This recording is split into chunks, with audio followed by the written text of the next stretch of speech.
Kumaxesha abuhlungu anganiki ithemba nampumelelo. Kumaxesha abuhlungu anganiki ithemba nampumelelo. Lonomdakazana, lonomdakazana, lonomdakazana wam. Lonomdakazana, lonomdakazana, lonomdakazana wam. Good morning, everyone. My name is Philiswa Lila. Thank you for that introduction, Chloe. I'm very excited to be here. I'm nervous at the same time. Charlene is a granny there.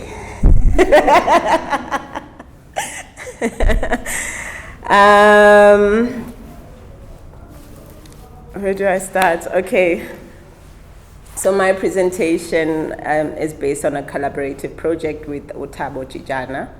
It started off as a response to my solo exhibition, Nogolide, Sentimental Value, which was presented at the Cape Town Art Fair. I was introduced to Thabo by Fuad after inviting him to write for a poem for the catalog. So my presentation will be a reading mainly of a letter. It's a letter written to Nogolide.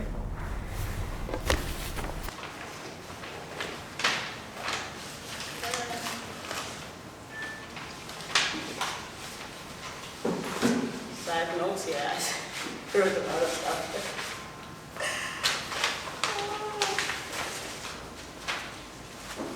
Okay.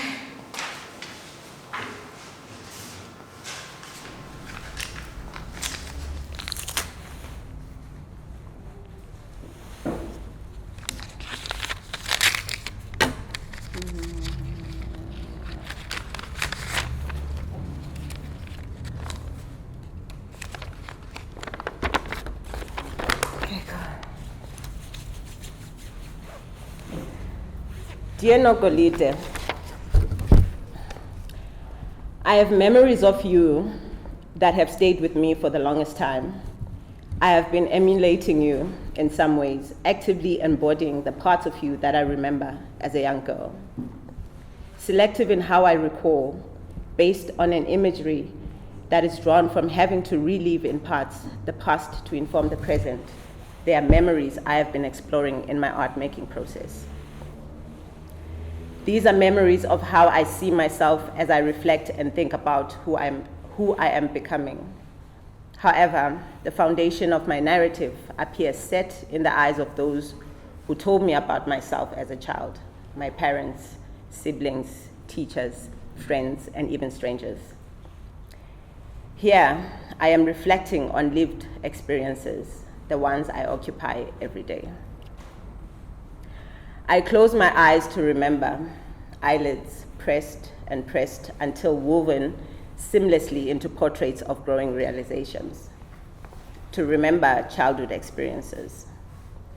I often think about the house I grew up in. Zooming into the room I shared with my older sister, there is a beautiful oval mirror with a single drawer next to a window. The lace curtain in that room has a sewn area to keep it from being torn apart.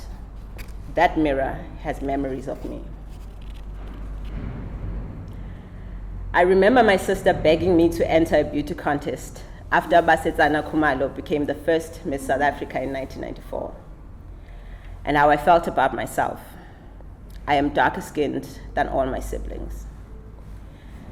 It turned out it was you, Nogolide, who sent my sister. Later, you asked me yourself, I still think you are all trying to make fun of me. My mother does not forget the day Umakelwane came with her daughter to our house. Known to be very opinionated, you followed in your mother's footsteps and did most of the talking. Nogolide. You had a way of opening your mouth which left me almost spellbound, and I could never forget you and your voice.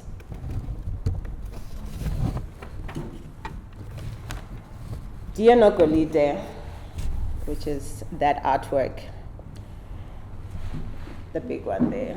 Dear Nogolide is an artwork I created as a response to someone I grew up with, someone I grew up watching. I am writing this letter as a way of sharing my memories as openly as I can regarding moments with myself that reflect you. Letter writing is also what we grew up doing. That should at least explain why words on paper are more sincere in my mind.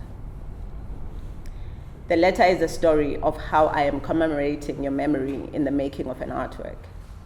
It is a memory of a past that is recalled, retold, reconstructed, and recollected to convey multi-layered use of storytelling, layer upon layer of intersecting and overlapping narratives. A story can be repeated and kept open and ongoing, as if to enact memories in motion. Thus, this letter is a story within a story.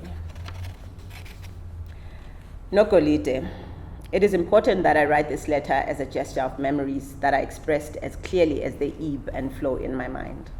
Momentary, transient, solitary. The internal relationships with self cannot be contained.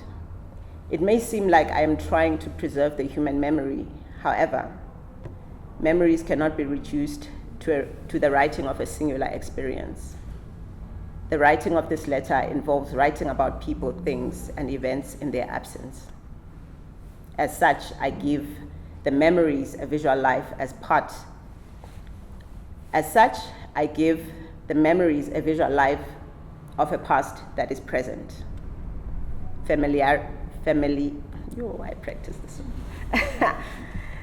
Familiarity. It is like standing in front of a mirror with my reflection staring back at me intimately. Am I really looking? Am I really seeing myself? Or have I simply evaded the pain of the past in various stages of childhood memories? These narratives have helped me arrive at a larger truth about my brokenness, my pained body. I choose to write with a sense of silence that is filled with sounds, touch, and smells of gestures and behaviors, traces, residues. Am I forcing myself to look into the mirror and attentively see the image reflected in my eyes, the eye's eye, instead of looking at myself in the mirror? The oval mirror with memories is broken. There is a missing piece at the top of its curve, resemblance. I write this letter as a way of unearthing self, rather than searching for self in order to make realistic changes.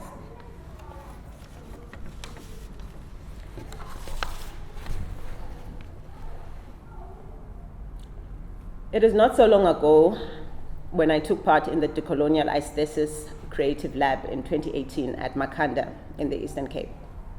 The event was organized by the artist formerly known as Charlene Khan, the grandma. In the readings that framed the Decolonial Aesthetic Creative Lab, Walter Mignolo refers to decolonial aesthesis as the basis human attribution of senses, sensibilities, and emotions.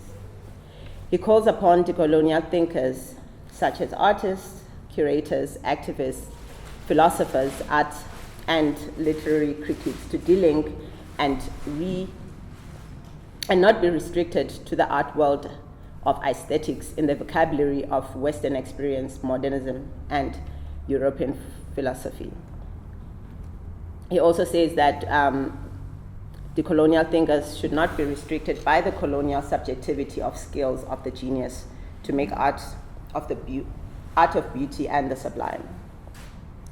Similarly, the late Philiswa Peterson, may his soul rest in power, asserts that those who consider themselves intellectuals, such as ourselves, need to adapt a critical consciousness and an innovative praxis. This means being able to analyze and reflect on our experiences, but not only that, to question what passes as knowledge. So in his words, I quote, to consider who defines the nature and significance of our experiences, hopes, and desires. Close quote. And I'm adding to that list, to consider who defines our values and beliefs, our ancestral lines, our appearances, our belonging in this world, our shame, our fears, our ideas of futures. So the creative lab experience sort of ended with everyone behaving, sounding, and walking like tied donkeys. The tired donkeys that were way too familiar with their emotions, surroundings, and the sensibilities of their communities at large. When you have nowhere else to go, mind, body, and soul, slowness teaches us about the vividness of our everyday human existence. Here you can use as many synonyms as you like to describe the word vivid. A public cry at the decolonial aesthesis creative lab. The drunk all night till the birds sing Philiswa, who set foot in Makhanda in 2017, in disbelief that she had arrived at her destination that looks like a burnt sienna brown, Naples and ochre yellow, black and white scene of colors I was familiar with, became real and gray for 2 years as I moved between Rhodes University's stone-cold walls, where all season manifested in one day through people's behaviors. I learned so much about human emotions. I wanted to be alone and made sure I was alone when I didn't have to. I almost brutally killed myself, with my own thoughts reminding me that death is within life itself. In fact, I arrived home to my family as a coffin on foot. My mother held me while I curled up in a fetus position for what felt like the first hug I've ever received from her. It remains the only comforting touch I will know through her. Okay.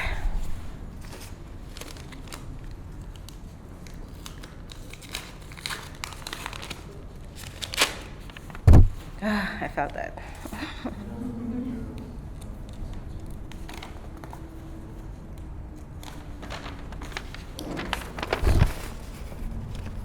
Nogolide.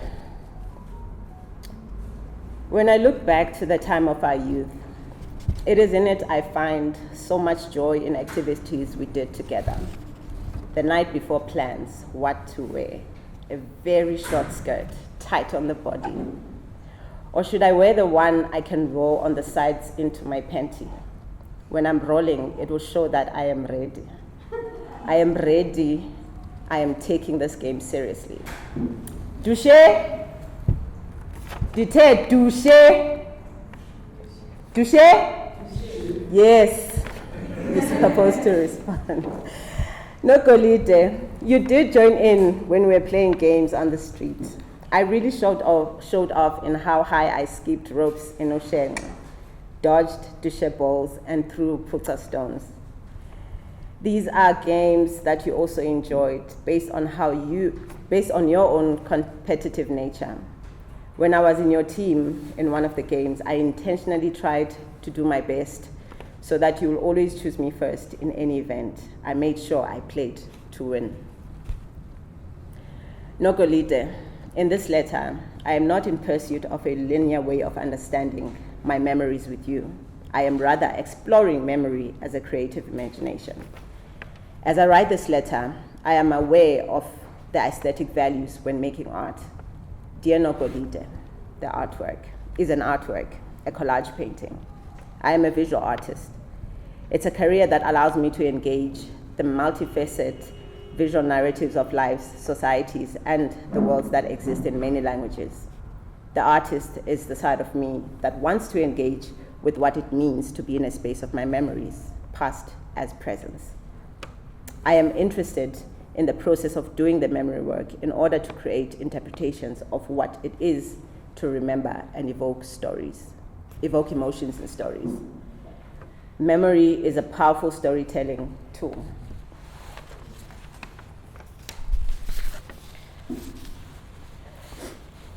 It matters how we enter our stories. A few people ask me why I had a framed book cover of a white couple in my debut solo exhibition, Skin, Bone, Fire, the first album, in 2020. I explained the discovery of the album in my essay, Navigating Memory, my first family photo album. The essay forms part of the exhibition. It is an artwork, while at the same time providing the reader with personal reflections and thoughts and thought processes that I grappled with either before, during, or after the exhibition showcasing of Skin, Bone, Fire, the first album. What is this album telling me about how we enter our stories? On the cover, there is a white couple in close embrace. It is like a movie scene of two bodies in an intimate moment. The couple can be seen standing in the middle of what looks like a field, a very dry-looking open land. When you look into, they are looking into each other's eyes with their bodies colliding. The only way I could recognize the family photo album was with this image. Is it possible that this album was bought in order to fill it with photographs and memorabilia of a young couple in love? On the first page, a date, 1981, in my father's handwriting. I conclude he bought the album.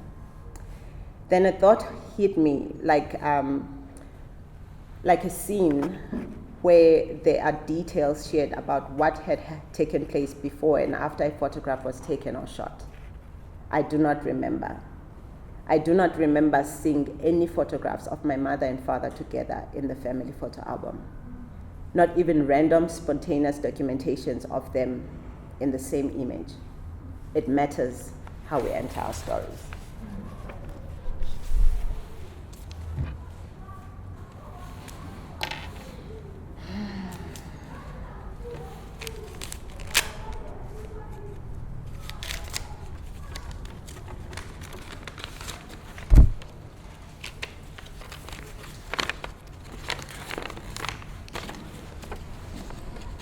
Driver, ndiyehla eSabatha.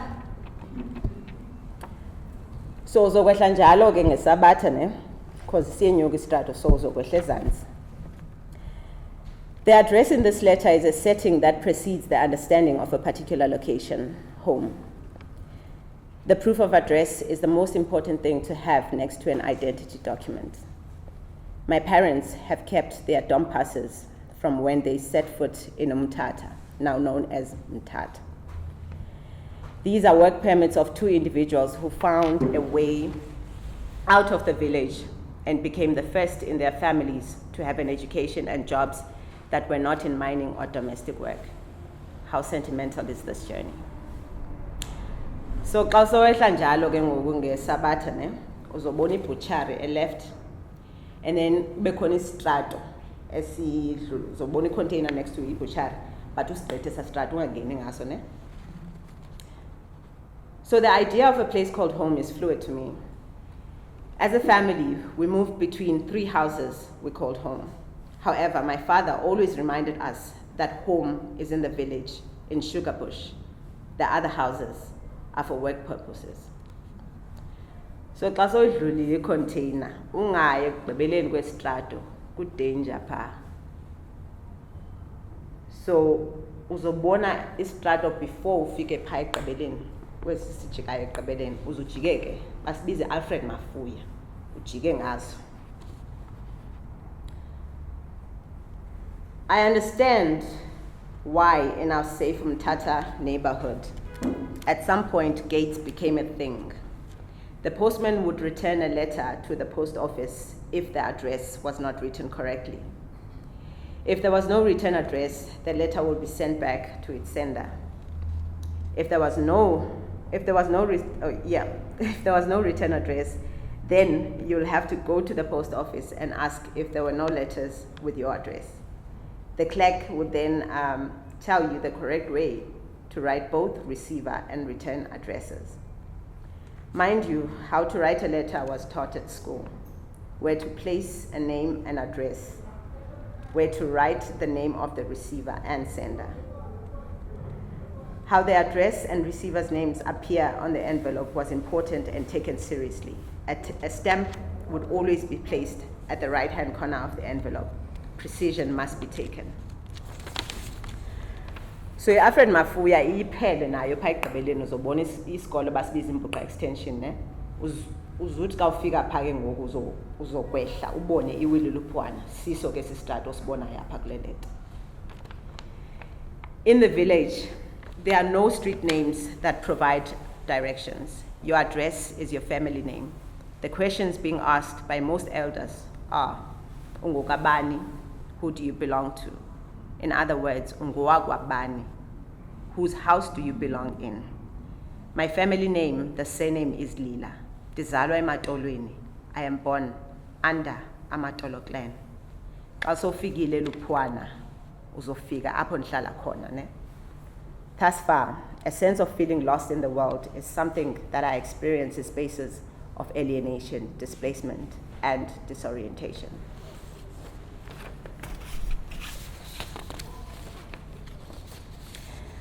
I picked up Bessie Head's A Question of Power from a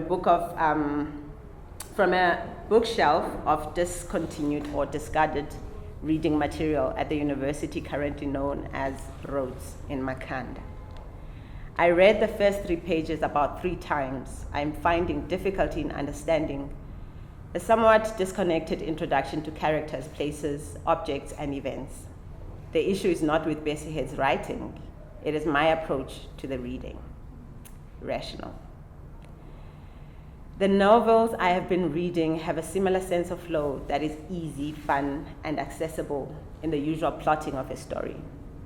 Then again, it might be her writing that is an issue for me, and I need to read this book again and again, not in order to make sense of what is happening, but to grasp how the writer develops characters out of an introspection of chaos that is played out in the mind. You'll understand this once you read the book, or you can look at reviews and essays about Bessie Head's writing career. Reason and its Discontents, 2016. His Majesty Asylum, 19 Hill Street, Makhanda. Tick, talk, talk. A performance that involves normalizing the speech patterns of torrent disorder. Tics are rapid, non-rhythmic, sudden movements that appear out of context in a person. In the video that I use as a reference for this performance, a young man is reading from a book, but his torrent disorder makes him say cursing words. In the exhibition space, I chose a small room, smaller than the size of a regular toilet. On the wall, I placed copied materials of different text. The text consists of cursing words broken down into alphabets, vowels, and syllables. Tick, tock, talk. Tick, tock, talk. Ma, me, mur, mu, mu. Ma, me, marete, ti, do, do. Na, ne, ni, no, nu. Date, di, don, do, do. Pape, pi, pi, po, po, pu. Date, dik, do, do. Date, didlo, do, do. Fa, fe, fi, fo, fu. Fa, fe, fik, fuck you. In the performance, I invite visitors to join me in the small room for a reading session. So, from Bessie Head's book, the real feeling, or what seems to be what I got from reading this book, was how to breathe text So a way of hearing and touching the people or the characters that I will never see or know. So I've continued to do this, and as I was writing the letter, and as I was producing the exhibition for Nogolide Sentimental Value, I kept reading again and again chapters, pages, lines, and stanzas from some of these authors. Zuki Savannah, Men of the South, Bell Hooks, Bone Black, Memoirs of Girlhood, Kabeba Gaberun, The History of Intimacy, Toni Morrison, God Save the Child, James Matthews, Age is a Beautiful Phase.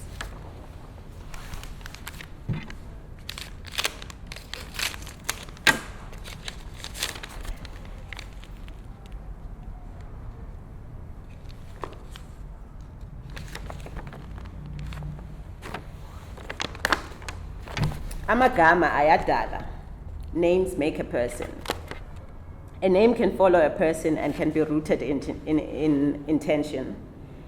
Dear Nogolide, this name means a poetic memory in relation to images and experiences that are physical, emotional, and spiritual. With my memories, I celebrate the mention of your name like a rite of passage ceremony, inviting spiritual power. It is like a summoning to a young girl who has not understood the world for what it is, but is slowly able to create a foundation of selfhood. Your name is an act of creation and recreation that reveals unique and valuable sounds that suggest it is a good name, a meaningful appreciation and beauty on par with the bearer. It is not possible to have this name, Nogolide, if not infused with love. Have I taken this name, Nogolide, for myself?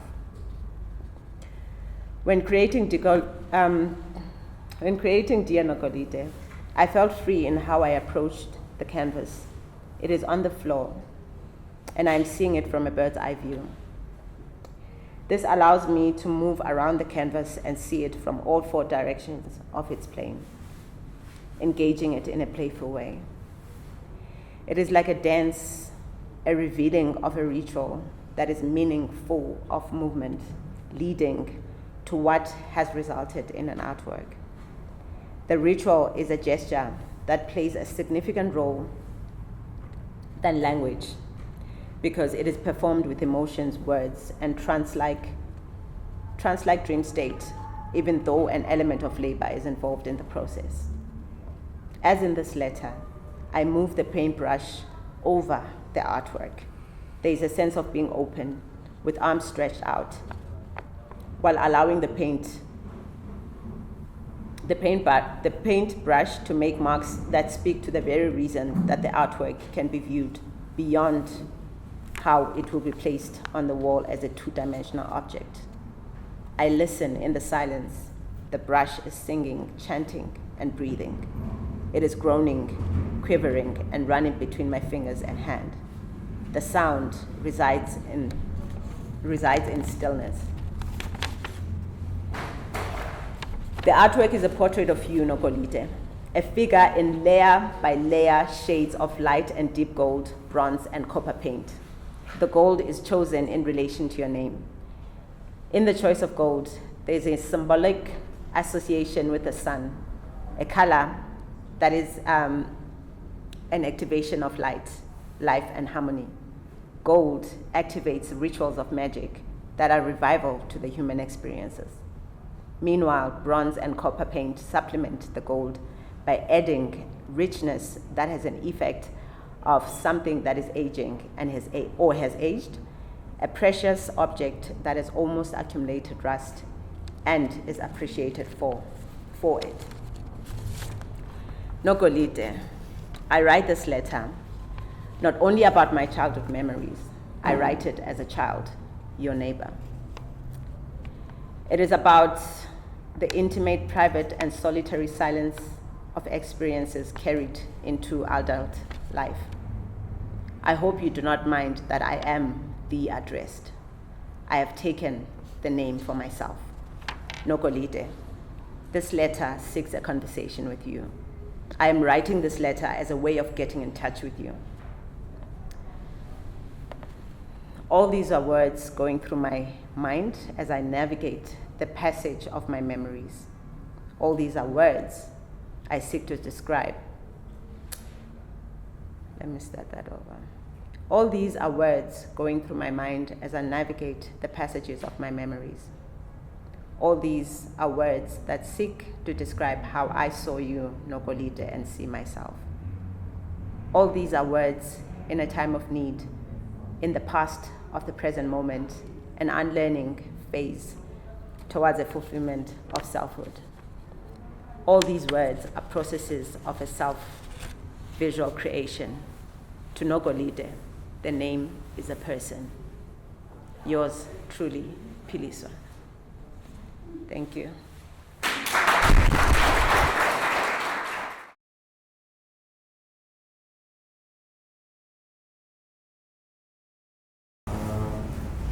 I wanted to ask about how you negotiate the weight of memory, because I imagine,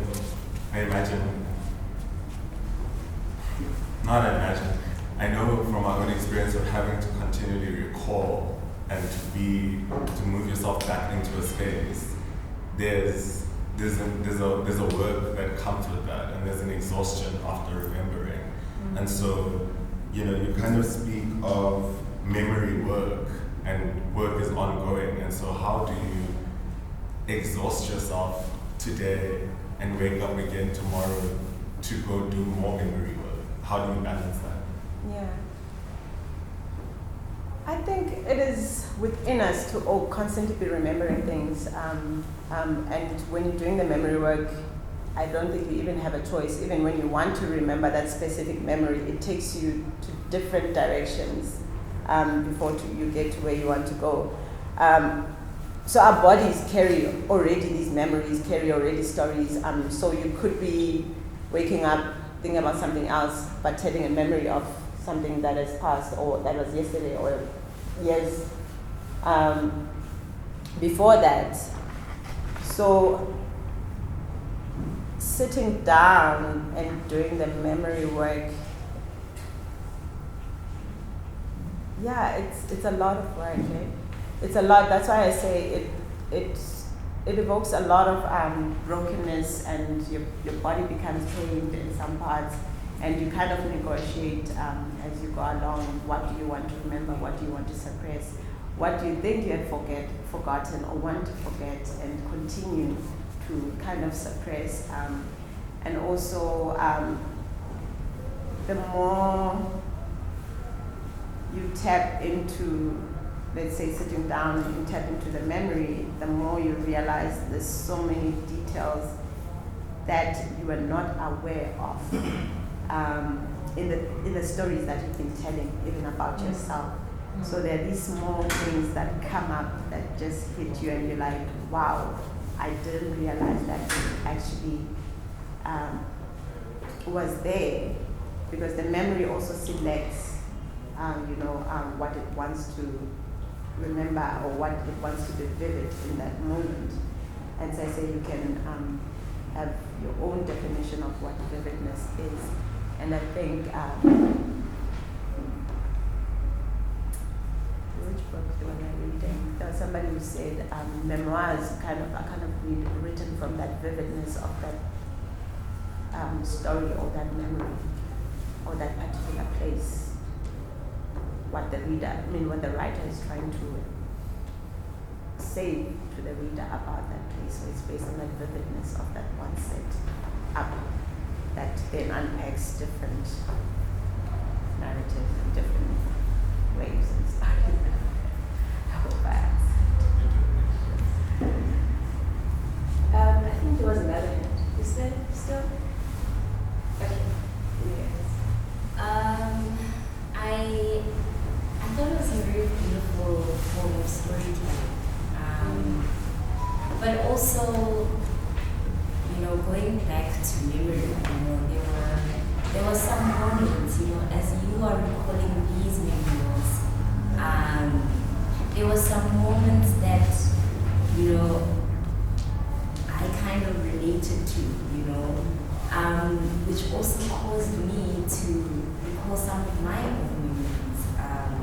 you know, especially from my childhood, you know, because it was a very nostalgic kind of presentation, you know. Yeah, and for me, that's what was interesting for me, you know. How connected our experiences are as Black people, you know. I mean, I'm Sotho, and my experience is probably so much more different to yours, you know. And especially when you did the call and response thing, you know, it's that thing of knowing, you understand that I'm supposed to respond, you know, but you're kind of wondering what to, you know, how do I respond?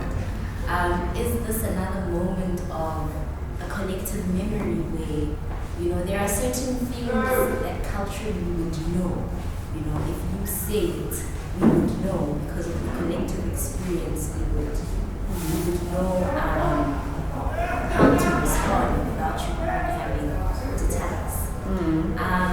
But I'm also curious about that moment. Yeah. What did you say? Sorry. Which one? Douche. Was it a game? Yes, it's a game. Oh. Like a dodgeball. Oh, okay. Yes, douche. It's a game. Yeah. So yeah, I just found it interesting how connected. Yeah, our stories are connected. Our experiences are connected. And I think we draw from one another in some ways because we meet. I mean, I'm in Pretoria, and then we're playing those games. Yeah, like coming for holidays, being in the Eastern Cape. So we draw from this side, we go teach that side, you know, that's how we move around as people. So we continuously mapping because the world doesn't make itself. We kind of create how it is structured right now and how we navigate our ways in between all these spaces. So we humans kind of map and carry things from one place to another. So I think that's how our stories become connected. We have conversations, you know, and growing up, it was only through oral, you know, narrating that we got to know about a place, that we got to imagine, you know, these different worlds. So that I bring that into my writing. So it's not only telling you, the reader, about memory or analyzing or doing whatever about the word memory, but it's also doing the memory, you know, kind of evoking it as it comes out of me, like how would I want you to feel it? And also it comes with not even me trying to understand it, you just let it out as you would on a daily basis, you know, when you're telling a story.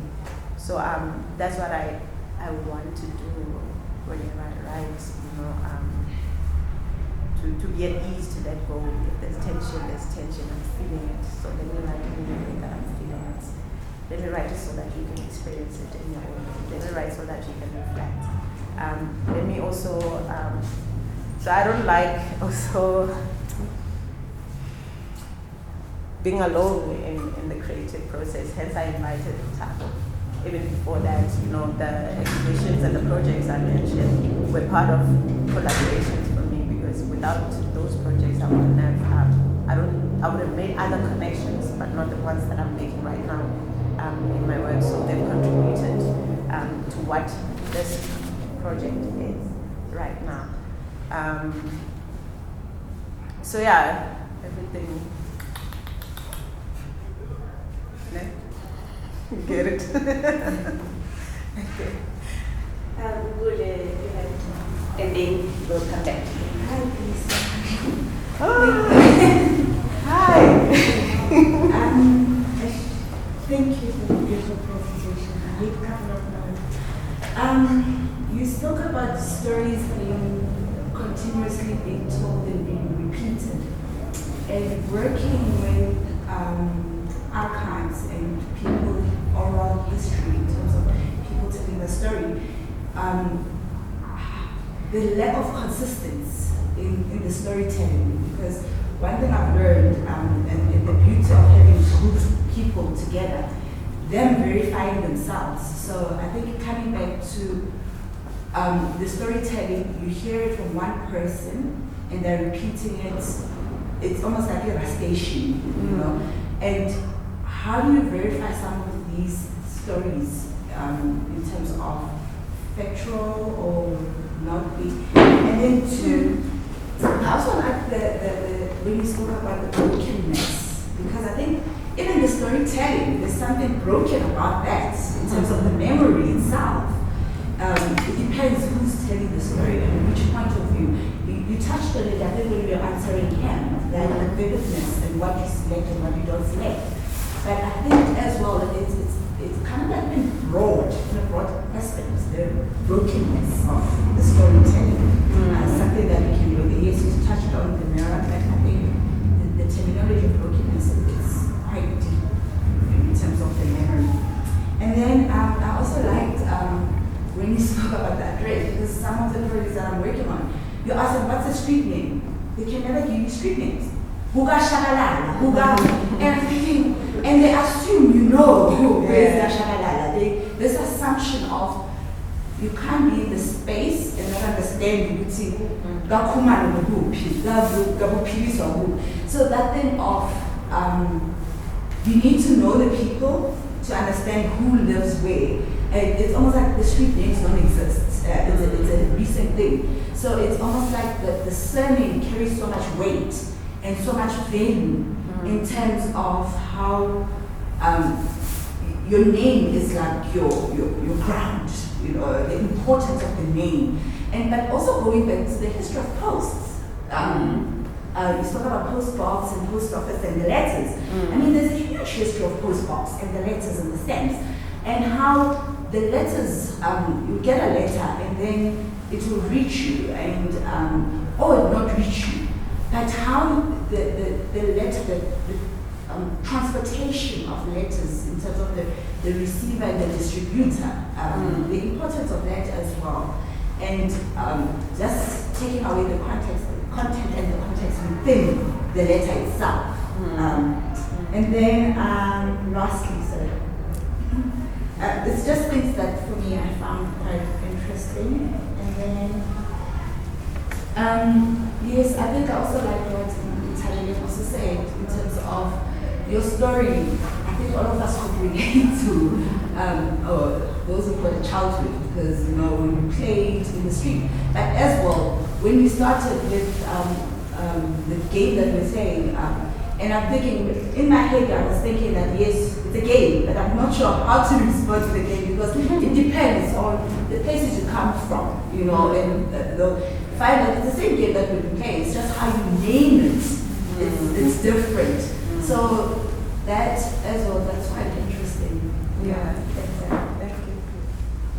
Yeah, you know, it's interesting because I think I'll start with the address, because if you touch on the line, I kind of removed some sections from the letter so that you guys can read it. So where, you know, street names, I say they, it's almost like we are calling upon those people and affirming them, because the name has meaning. So the more we say, we repeat their names, we're affirming their identity, you know, and who they are. It's almost like we are bowing to them, because I remember having a section, even we removed it with Tabo, where it's Sabata Dalinje, Dalinje, Dalinje, Dalinje, you know. So we are giving praise to these street names. So to be known by a surname also, there's quite a lot there in terms of you know, uzalwa ngubani, uzalwa kabani, right? And if you say your mother's name or mother's surname, it won't matter. You know, the elder, it's always man asking you these questions. Until you say your father's surname or your father's name, you describe your father, then there's something there. I think that's why I bring my father a lot, because I'm still asking a lot of questions. Myself a lot of questions about those structures, and also his the way he performs in different spaces, like, really fascinates me. So with letters as well, you know, I mean, you walk around these suburbs, you see a lot of post boxes, like others look like saucers that just landed. But they look so beautiful at the same time. I wish I could collect all of them, and do something with them, like an installation. Maybe that will happen. So, in terms of stories being factual, I don't think, because even if a story is repeated, it's still not the same story. So you can tell it again and again, repeating it, but it's never the same. And I've learned that what that does, it reveals a lot from the person who's telling me the story.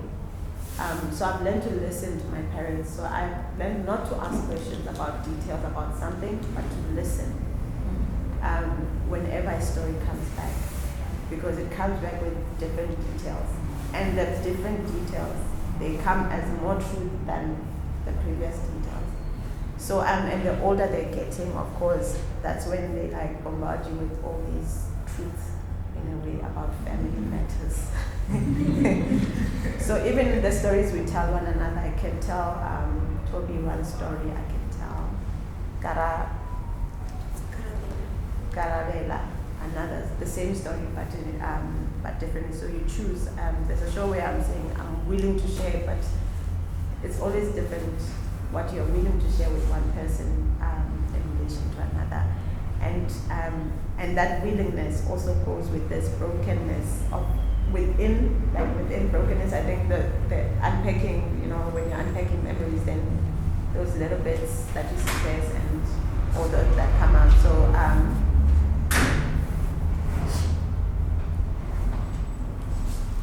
continuing to do this work, I don't know, it becomes okay to even have those that sense of brokenness in the story, and also that sense of brokenness in yourself, and you can never mend it. I mean, it's like a broken vase. If you can put it together, it's another thing altogether, So it's okay to have these tensions in stories, and I think its own, its own folktales. Yeah, its own, you'll always be looking forward to hear the same tone, but told in different ways in the story. Kind of goes on and on. It can be based on today's experience as well, depending on how the person telling the story feels like telling that story. And also just the scene, like, if there's a candle and you're about to sleep, the feel of your pillow, your blankets at the time. I have soft blankets now, so that you can feel the old blankets and all of that. You're at home in the village, the smell of the soil. You just come out, you have fire, so your clothes are smelling, like all those beautiful things. They're beautiful now, Yeah, they're more meaningful now, as like the nostalgia that we speak about. But within that, there's punishments, there's beatings, there's washing dishes, So yeah.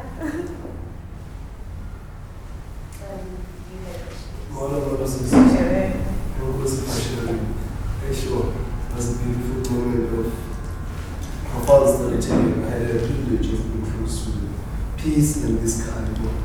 And as I was listening to you talking about the old yellow thing, and I was looking at this car that is yellow, and in this dear Nogolide, the structure of this car and the yellow, the sunshine you're talking about. So I was just somewhere else, the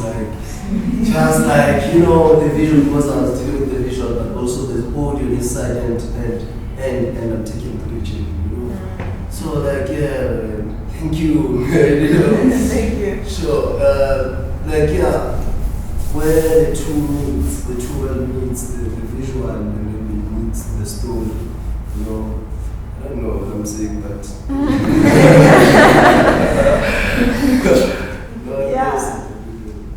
We call it, I think it's a visual text, so it's still ongoing. I'm developing with Thabo Chijana. It's based in the Eastern Cape, award-winning writer as well.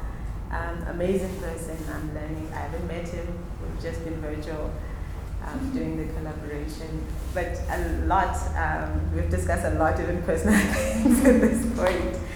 And I'm very appreciative, because when we started, let me just take you through the project.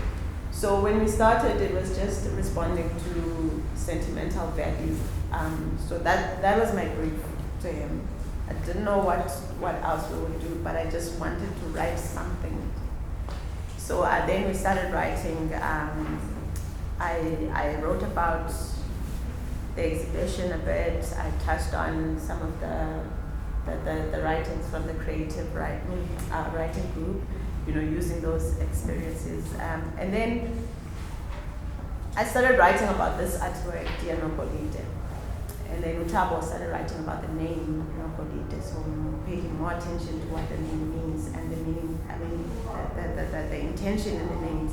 And more especially, he was interested in names in the Eastern Cape because of Xhosa and is based in the village in the Eastern Cape. So at the same time, very much connected to Nogolide and seeing many Nogolides in the village, I think that's something we want from this project, that you see a Nogolide or you become a Nogolide. So, and then we wrote, I continued to write the letter, so he will then read the letter, and I'll read his text as well, and then we'll give each other feedback. So we're kind of pushing one another back and forth. And then I made this visual text, I call them, because text is image. Text is not just the paper. So I see it as image. So all this is a visual work for me. So I produced the letters. I wrote some of the pieces that didn't make it in the letter. And then what he did as well was to draw from the letter and produce poetry from that. That audio, yes. So I think we'll end up with the audio. Am I ending off this? There's more okay. questions. There's still more questions. All right. So we'll just have a listen to Thabo's response to Nogolide Sentimental Value, the exhibition. This was before the collaboration. It's an ongoing project. We're very excited by it in a way. Every single time we discuss, more ideas kind of come up. So the images are from my archive. I think Kundeko spoke about archives. Are from my archives. Very old photographs I'd taken when I was in Mthatha. I think that was maybe the last time I was there. In my village, that was a metric fowl picture. So some of them are taken with a phone, others are taken with what is that thing that you go print? The one okay, that one, the analog camera. What is it? The roll. Is it the film? Yeah, the film. Yes. Cellular. So that's the one. Master play. Yes, please, you can play.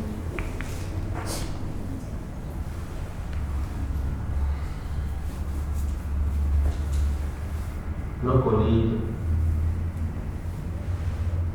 We invite ourselves into the images of others or wait to be let in, ready for a handshake or to quarrel, doing in feet first, widening the frame, scratching at the canvas, more sun is a rosy question, fading laughter, affinity. I am the model and the audience, looked at and the one doing the looking. I inherit the many afterlives of my own skin. I am this gaze that returns prestige to a woman whose true medium is her masculine nature. The eye is a mute camera, the heart advocate and confident. The hands that dig the goal also tremble to fix the camera in my direction. The paintbrush combing my afro. It's a landscape yelling at you. It's the orange yellow of fire. It's a man of the prophet bold teeth. It's a beloved inquiry. It's a talking fly. It's a shark asking me to lend it my smile. It's a precious stone. It's to offer the present the familiar garments of history. It's my doppelganger, weaving my Victorian past into the now. It's a summer for the sculptor itself. It's to prospect the many faces of my own archive. It's to re-inhabit myself. It's strangers I know sometimes without having ever met. It's Nobikona, it's Mama Eve. It's a few epiphanies about what makes village people people. It's a portrait of a sitter as a multi-generational figure. It is to substantiate and flavor the pose. It's the memory of a painting that celebrates the memory. It's taken in the autumn of blood, glittering sweat on black forehead. It's an heirloom heavy with hearsay and silences. It's the stories people tell in order to remember themselves and the stories of other people. It's the theater of childhood. It's the magic and intimacy of boredom canvas. It's an affair between God and matter. It's the egg of time itself. It's the ink of your feelings. It's a song of female friendship. It's Never's muse. It's Mr. Apple. It's Jesus in black trousers. It's to befriend Jumabuti. It's to read of ourselves, of spiritual views. It's a younger, bewitched youth.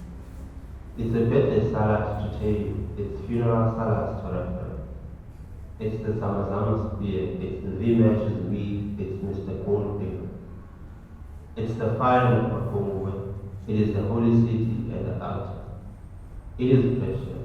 It is the land. It is the home.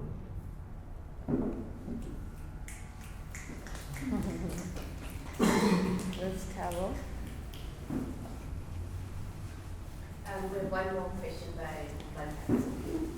Oh, do you also? Okay, after Van Legacy.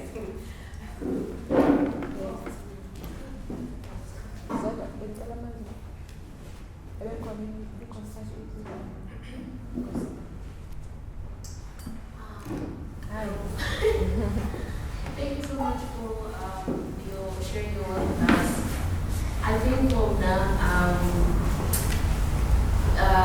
hearing you read, your thoughts, your memories, your experiences, and seeing them framed on a wall, I was just remembering how mostly, especially like in black households, we've always framed special moments of a person's life. And you'll just find there's that one wall or a cabinet that is framed like specific moments that are like special, whether it's when somebody graduated or high school or whatever. But I love what you've done with this is by framing and privileging maybe your personal thoughts or your personal experiences and your memories that maybe might have not been privileged in the same light in a household. And so I love what you're doing there with your memories, that it's not just a specific,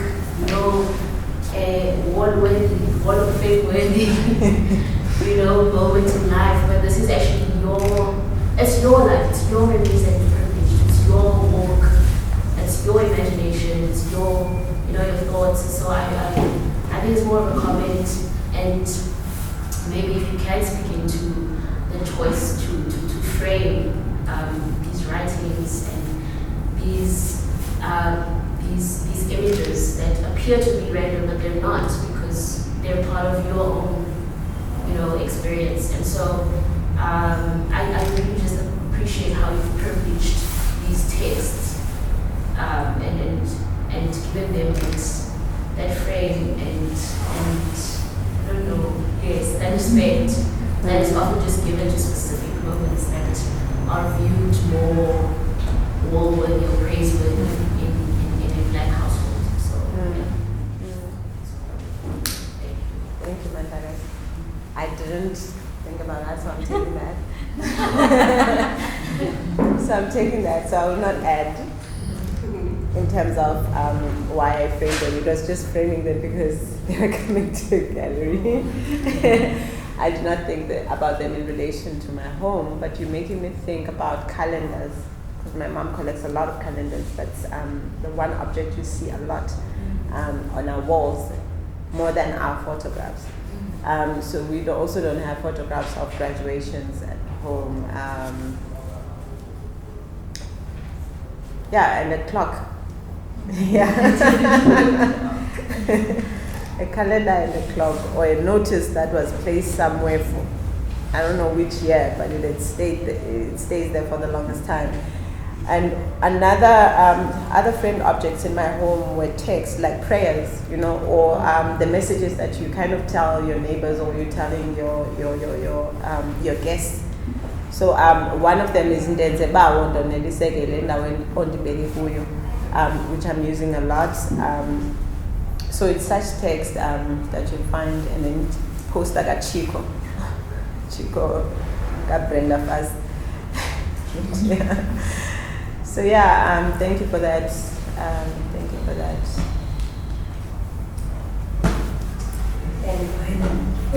No, one last. After him, okay.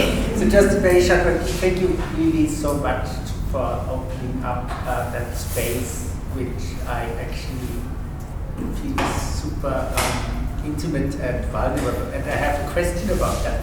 So you started your talk with the rules and regulations of letter writing, right? Like address is not written correctly, return to sender, like if there's one mistake. Now there's another rule with letters that you are not supposed to read other people's letters. So you let us in that space, which is kinda a precarious, vulnerable, intimate space. And so I felt really, really touched, because then, in a way, it became so, I don't want to use the word universal, but so open about human experiences of looking back and opening that space from now to looking back in storytelling, and then in your process of doing the bird's eye view of painting. So it's actually it's like a space of tension in between. And I just wanted to know, when you chose the format of letter writing and decided to present it publicly, how did you feel about that? I wanted to write a letter to Nogolide. It had to be a letter. My mom got her number, but I wanted to write a letter. And in my letter to Nogolide, I was going to ask her about, because when you mention a name, everybody's Nogolide, like, Wada, very disrespectful, very outspoken. She was that child. And her mom was the same way. So in my head, I was kind of making sense of their relationship, her mom and Nogolide, that maybe it's a mom who affirmed her, who made sure that she's this person who can speak her mind. Elders considered it disrespectful in that regard. So I wanted to ask him mostly then about her, because she was darker skinned than I was, but her confidence, she'll walk down the street like a Sabata. So I started imagining neighbors peeping and looking at Nogolide, because she was a problem anyway, So Nogolide, she'll dye her hair blue, gold all over, tall, long legs. And then I connected that to the beauty contest, because she would enter beauty contests. She'll organize beauty contests for young kids on our street. So I wanted to write and ask her, where do you get your confidence from? Because in my home, that's why I sang the song Nom Dagazana at the beginning. It's a song my mom sang whenever she was affirming me. Whereas my siblings took that song and turned it around, that this dirty one, because it says Nom Dagazana, the one with dark skin. So the song itself was a father singing for her daughters, affirming her daughters, telling them that I'm going to work and I'm doing it for you guys. And I'm using Onylon. Onylon is the horse, so it's a source of transportation. So that is where the song is coming from. So, and then I was not getting to writing the letter to Nogolide, but I kept journaling, and the more I wrote, I told myself I'll write honestly this year in my journal. So I realized that these are questions I should be asking myself. I'll be imposing this on Nogolide. In fact, I would not even have a chance to hear her, even if she were to answer my questions. I would be thinking about myself. I would be thinking about my own insecurities. So that's where the direction of the project of Nogolide Sentimental Value went. It was not about really Nogolide. Even this letter, it turns out it's about me. So now, I've written the letter. And I'm sending the letter to Nogolide. I'm still sending the letter to Nogolide, but I've read it now publicly. So I'm understanding these tensions that you're talking about. So I spoke to Otabo. He said, no, ask your parents about it. I'm like, why? Like, no, maybe it's because it includes them in the letter. I'm like, no, I'm packing it up. I'm sending it to Nogolide. I just want to let it go in a way. So in sharing it as an experience now, I'm not sure if I'm sharing it with the same vulnerability when I was writing it in relation to now it being an artwork and a presentation. I don't know, because I guess it's being used to creating distance between yourself and the artwork once it's out there, and you know that it's going to be collected by somebody else, so it's no longer yours. Even if it comes back to your studio, you kind of moved on in a way. Yeah, so I'm not sure whether my reading of the letter and sharing it was as vulnerable as in connection to when I was starting off and unpacking. Because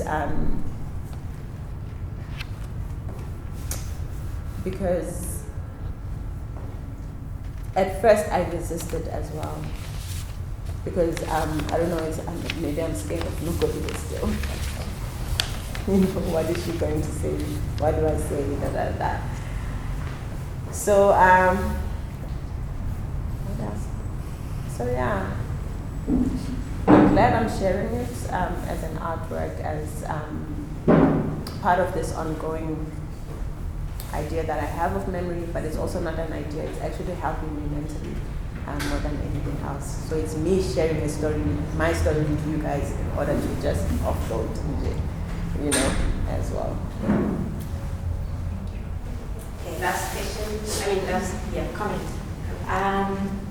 Very quickly, it really sort of took my breath away, and actually was a little bit of a gut punch when you spoke about when your mom hugged you, and it's it was the only kind of touch in that sense. Because we've been having discussions recently with this kind of love women's group that we have, and how so many are dying for that kind of touch from the ones they love, not just in a romantic sense, but even in a familiar sense, and how we've grown up with cultures where if somebody cares for you and somebody takes care of you, like our book says, then we think that's enough. But love is so much more than that. Love is about seeing that person, helping them to see themselves, affirming what they see in themselves as well. And so it's this kind of a spiritual journey. But how that spiritual journey is also connected to the kind of touch that we want. And how we've grown up with generations of people who have taken care of us in very laborious, oppressive situations, and then we're having to teach them in some senses about how to say I love you, how to hug us, how to hug them back, and that it's never too late to actually start to have that relationship with your parents. Because really once they're gone, that's the kind of stuff you really regret. I wish I'd hugged my mom. I wish I'd said I love you to my dad. Even with all of the problems, not taking away from any of the problems. Yeah, so that when you said that and you just said it in such a simple but poetic way, it was just, it really hit hard. And thank you for an incredible Thank you, Shani. Thank you so much.